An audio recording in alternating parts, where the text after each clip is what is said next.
Hi, I'm Dr. Sue, and if you haven't been to my channel before, welcome.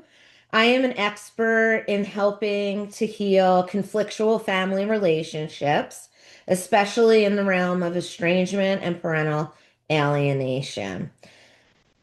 Doing this work to reconnect with your child is hard.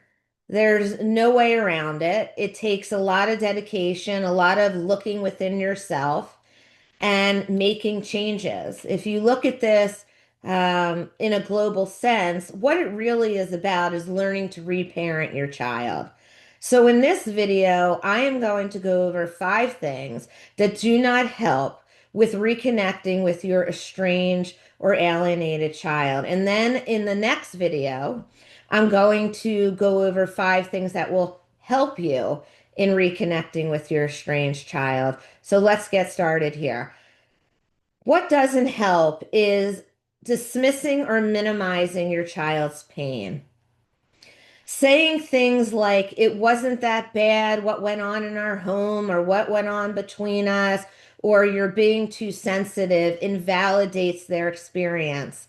And you want to validate their experiences. Remember that living in the home, you had your perspective of what happened, and your child had theirs.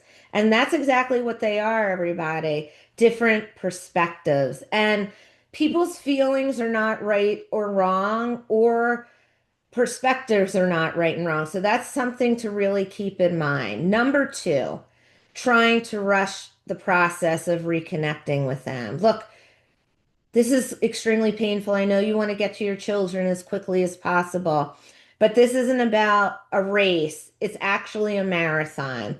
So rebuilding trust takes time. Pushing for an immediate resolution or closeness can feel overwhelming or manipulative to your child. So it's very important to go slow and not push and push and push, to have another phone call, to send another text, because your child is going to say to themselves, here my parents go. They're just doing the same thing over and over, and they're not listening to me. Number 3, blaming your child for the disconnection. That is not going to help bring them closer to you either. Even if you feel hurt, right? And I know that you do. Putting the blame entirely on them can shut down any chance of a meaningful dialogue or reconnection. This is not about blame. This is really about the lack of communication and not seeing that when you were parenting your child, that your child needed certain things from you, more empathy, more compassion, things like that, that were not provided at times when things weren't going very well between you and your child. Number 4, refusing to take responsibility. I can't talk enough about this. I talk about this all the time in my other videos and on social media. When parents refuse to take responsibility or accountability for mistakes that they made, that their children are pointing out to them, it basically closes the door to reconnection. Saying to your child, I don't know what I did, or I did my best, without any self reflection, just leads to a shutdown in communication. And it sends to your child that you're dismissing to them what happened. And that's why a lot of times they'll say, what do you mean you don't know? Were you living on the house when these incidents happened?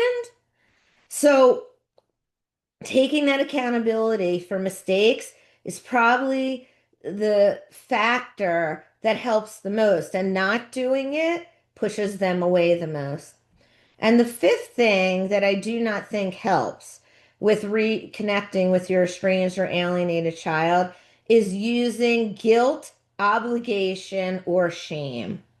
Now, I think a lot of parents don't realize that they're doing this, but you are doing it when you say phrases like, I'm your parent and you owe me this.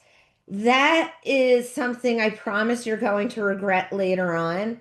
And you'll regret this when I'm gone, is another thing I've heard parents say. And it creates pressure, not healing.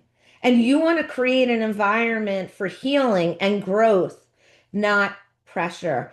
Reconnection takes time, everybody. It is possible, and it involves self-reflection as a parent. And it also involves seeing your child's feelings as their feelings without entering your own feelings into what they are feeling. You have feelings, I understand that.